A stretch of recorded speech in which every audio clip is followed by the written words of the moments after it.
उच्च पादपों तथा जंतुओं में युग्मनज से समसूत्री विभाजन द्वारा भ्रूण का निर्माण होता है।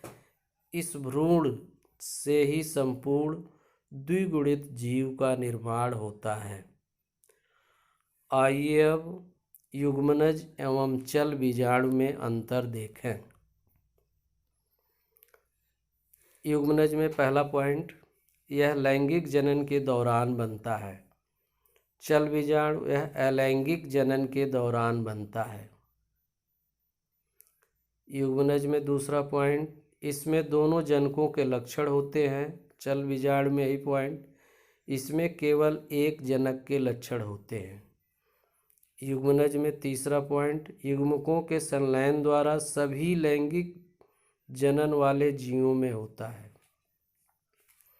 चल बीजाणु में यही पॉइंट, सामान्यतः शैवालों में बनते हैं तथा युग्मक संलयन नहीं होता। चौथा पॉइंट, युग्मनज में सामान्यतः अचल होता है। चल बीजाणु में सामान्यतः कशाभिका उपस्थित होती है।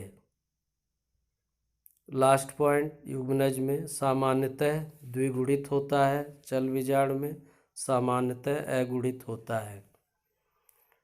आइए अब जाइगोट बनने के बाद की घटनाओं का अध्ययन करें, जिसे एम्ब्रियोजेनेसिस या भ्रूणोद्भव कहते हैं।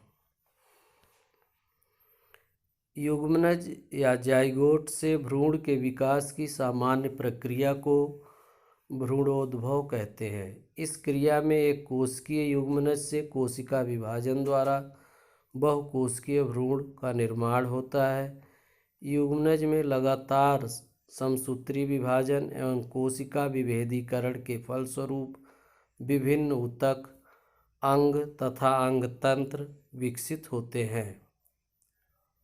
आंतरिक तथा बाह्य संरचनाओं के विकास की यह क्रिया मॉर्फोजेनेसिस कहलाती है।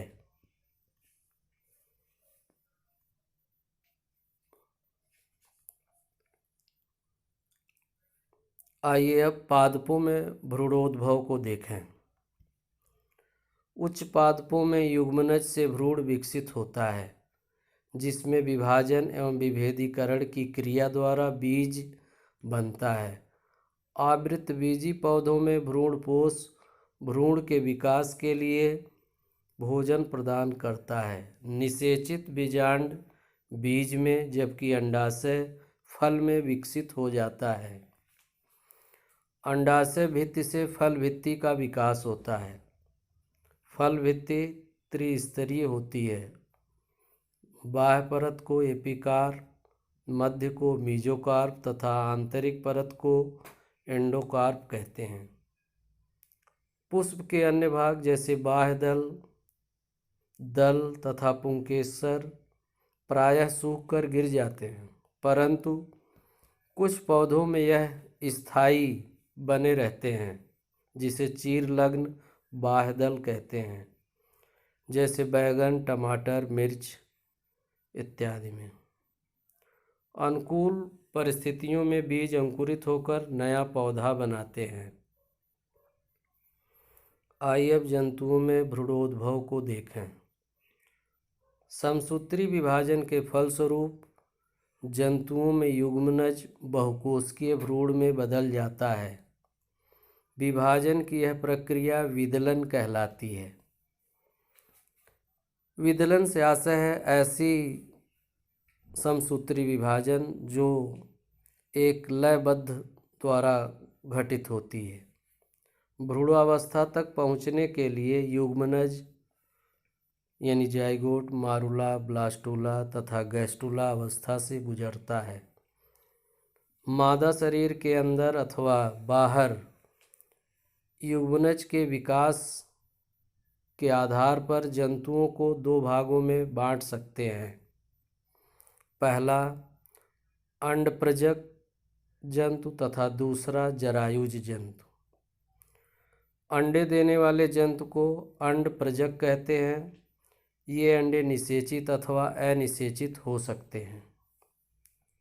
निम्न कशेरी जंतु जंतु जैसे मछली या उभयचर अनिषेचित अंडे देते हैं, जिनका जल के अंदर ही परंतु शरीर से बाहर निषेचन होता है। अन्य कशेरुकी जैसे सरीसृप एवं पक्षी निषेचित अंडे देते हैं।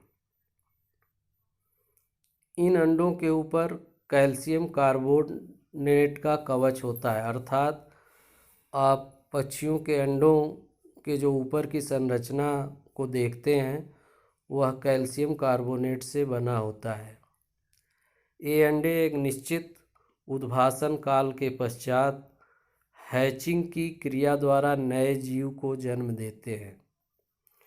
हैचिंग से आशय अंडे से चूजे के निकलने की क्रिया हैचिंग कहलाती है। शिशुओं को जन्म देने वाले जंतु सजीव प्रजक या जरायुज कहलाते हैं। इनमें आंतरिक निषेचन तथा भ्रूण का विकास भी मादा के शरीर में ही होता है। परिवर्धन के समय यह मादा के शरीर से ही अपना पोषण प्राप्त करते हैं। सुरक्षित पर्यावरण में रहने के कारण इसमें उत्तरजीविता की संभावना अधिक रहती है। एक निश्चित अवधि तक प्रारंभिक विकास पूरा करने के बाद प्रसव क्रिया द्वारा शिशु का जन्म होता है। आइए अब युग्मक जनन एवं भ्रूणोद्भव में अंतर देखें। युग्मक जनन में पहला पॉइंट देखें, नर तथा मादा जनदों में अगुणित युग्मकों के बनने की प्रक्रिया को युग्मक जनन कहते हैं। यहाँ जनत से आशय है जननांग।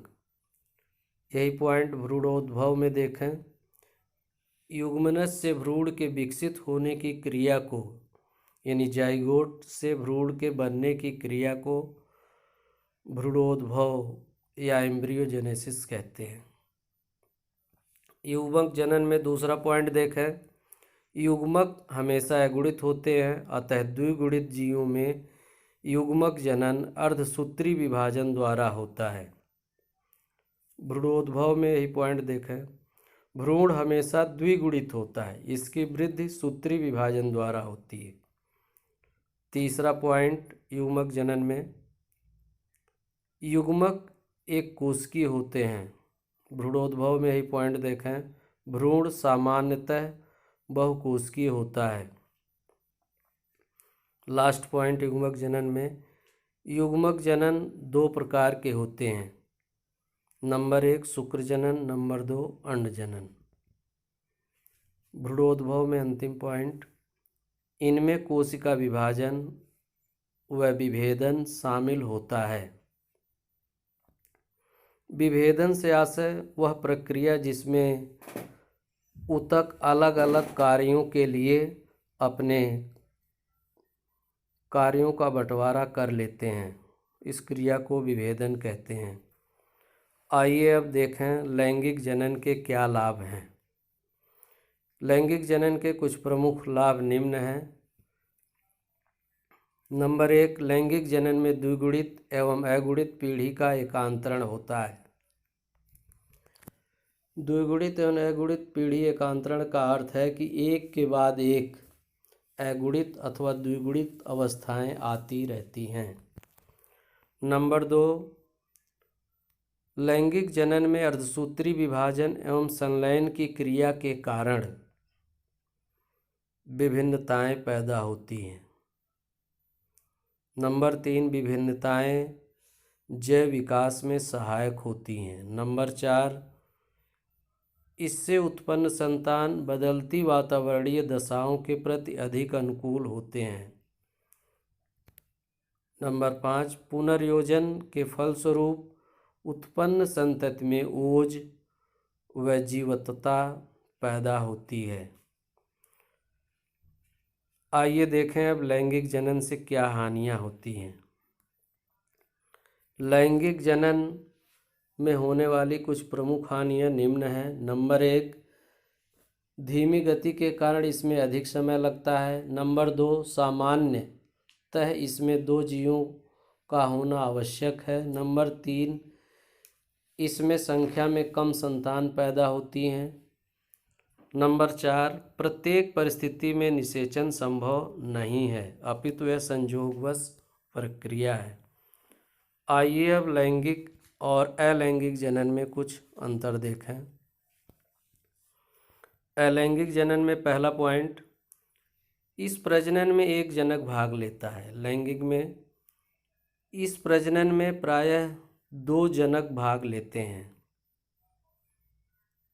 नंबर 2, इसमें युग्मकों का निर्माण व युग्मक संलयन नहीं पाया जाता है। लैंगिक में ही पॉइंट, युग्मक निर्माण व युग्मक संलयन की क्रिया होती है। नंबर 3, यह जनन केवल समसूत्री विभाजन द्वारा होता है। लैंगिक जनन में देखें, यह अर्धसूत्री विभाजन आवश्यक है। चौथा पॉइंट, संतति आकारिकीय व आनुवंशिक रूप से जनक के बिल्कुल समान होती है। लैंगिक में संतति जनक के साथ साथ आपस में भी असमान होती है। अलैंगिक में पांचवा पॉइंट, यह सरल व तीव्र प्रक्रिया है। लैंगिक यह जटिल व धीमी प्रक्रिया है। छठा पॉइंट, आनुवंशिक विभिन्नताएं उत्पन्न नहीं होती। लैंगिक प्रजनन में आनुवंशिक विभिन्नताएं उत्पन्न होती हैं। सातवां पॉइंट, अलैंगिक में जैव विकास में अधिक सहायक नहीं होती। लैंगिक में देखें, लैंगिक जनन जैव विकास में सहायक होता है। लास्ट पॉइंट, अलैंगिक जनन में प्रवर्ध या प्रोपेग्यूल जो प्रजनन इकाई कहलाती है, कलिका या शरीर खंड होते हैं। लैंगिक में देखें, लैंगिक जनन में युग्मक प्रजनन इकाई का कार्य करते हैं।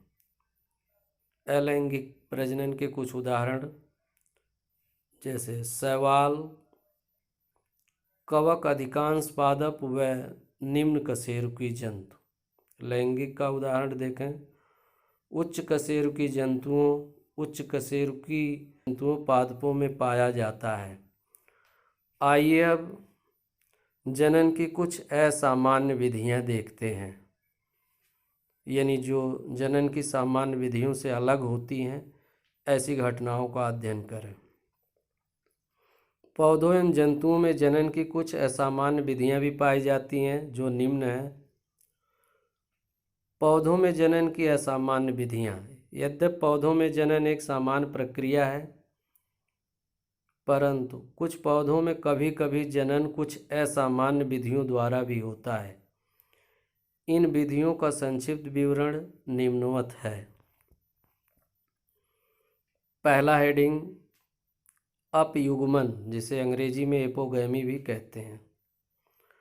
कुछ पौधों जैसे लिलियम में अगुणित भ्रूणकोश के अंड के अलावा किसी दूसरी कोशिका से भी भ्रूण का विकास होता है। जनन की यह प्रक्रिया ही अपयुग्मन कहलाती है।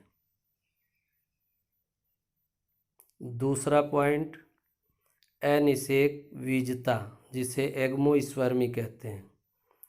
कुछ पौधों में प्रजनन बीजों द्वारा होता है, लेकिन इस प्रक्रिया में संयुग्मन एवं अर्धसूत्री विभाजन का अभाव होता है। इसे अनिषेक बीजता कहते हैं। यह प्रजनन निम्नलिखित 2 प्रकार का होता है। अपस्थानिक भ्रूणता, नंबर 1, कुछ पौधों में यदाकदा बीजांडकाय या अध्यावरणों की कुछ कोशिकाएं विभाजन एवं वृद्धि करके द्विगुणित भ्रूण का निर्माण करती हैं, जैसे आम, नींबू इत्यादि। अपबीजाणुकता, कुछ पौधों में बीजांडकाय की किसी भी कोशिका से द्विगुणित भ्रूणकोश का निर्माण हो जाता है। इस निर्मित भ्रूणकोश के अंड से नर युग्मक के संयोजन के बिना ही भ्रूण का विकास हो जाता है, जैसे पार्थेनियम एवं क्रेपिस। अगुणित अनिषेक जनन आर्हिनोटोकी कहलाती है, जैसे मधुमक्खी में। जंतुओं में जनन की असामान्य विधियाँ। लैंगिक जनन के प्रक्रिया में अगुणित नर युग्मक अंडाणु से संलयित होकर एक द्विगुणित युग्मनज बनाते हैं, जिससे नया जीव बनता है।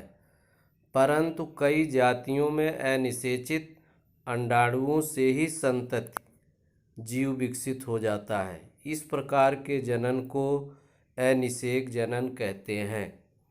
इस घटना को चार्ल्स बोनेट ने सन 1745 में एफिड में खोजा था। यह 2 प्रकार का होता है। नंबर 1, कृत्रिम अनिषेक जनन। इस विधि में अंडाणुओं को कृत्रिम रूप से बिना निषेचन क्रिया के ही परिवर्धन हेतु प्रेरित कर दिया जाता है।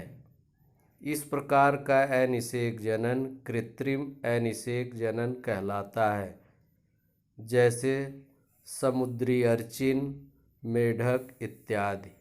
नंबर 2, प्राकृतिक अनिषेक जनन। कुछ जीवों जैसे एफिड्स, रोटिफर, अमेरिकी छिपकली, कुछ सांप तथा कुछ कीटों में अनिषेक जनन एक नियमित घटना के रूप में होता है। यह भी 2 प्रकार का होता है। नंबर 1, अगुणित अनिषेक जनन। इस प्रकार के अनिषेक जनन में अर्धसूत्री विभाजन होता है तथा एक अगुणित युग्मक बनते हैं। इनमें से कुछ बिना निषेचन के ही जीव में विकसित हो जाते हैं, जैसे मधुमक्खी के नर ड्रोन। नंबर 2, द्विगुणित अनिषेक जनन। इस प्रकार के अनिषेक जनन में मादा की अंडजनक कोशिकाओं में एक विशेष प्रकार का अर्धसूत्री विभाजन होता है, जिससे सभी गुणसूत्र अंड कोशिका में आ जाते हैं तथा ये ध्रुवीय कोशिका में नहीं जा पाते। ये अंड कोशिकाएं मादा में विकसित होती हैं तथा मादा संतान को ही जन्म देती है। इस तरह अब आपका यह चैप्टर समाप्त हुआ। धन्यवाद।